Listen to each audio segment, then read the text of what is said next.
Patrick. Thank you.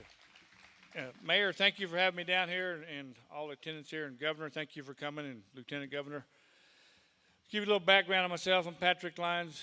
I'm a candidate for Commissioner of Public Lands, the only candidate that showed up here today.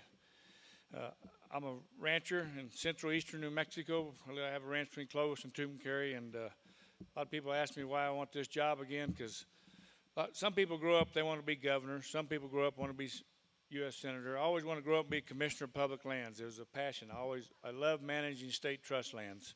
I love managing lands. I've done that my entire life. So, and with that, you work with the private sector. You do oil and gas leases, you do commercial leases, and you do agriculture leases. Everything's with the private sector, and we look forward to doing that again for you.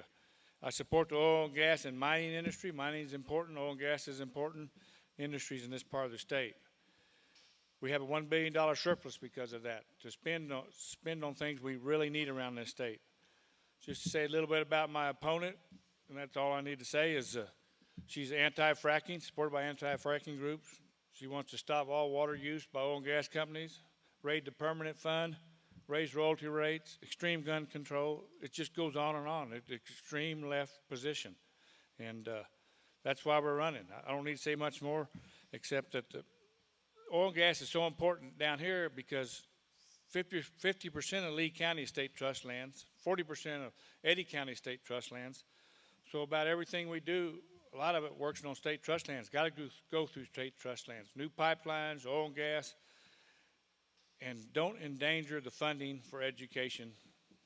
It's the engine that funds education is the state land office. 30% of it comes from the state land office. Don't endanger that by electing my opponent. Because what we do at the state land office is to fund education. 22 beneficiaries. We raise money for those beneficiaries. We give it to the legislature and the governor. They determine how that is spent. Our job is just to raise revenues, and that's what we can do best there. We did it as commissioner before. We raised over $4 billion, and we're going to do that again. So with that, I want to thank you for having me here, Mayor. Thank you for your vote and support. Please get out and vote because this is probably the most important position on the ballot for the oil and gas industry. Thank you.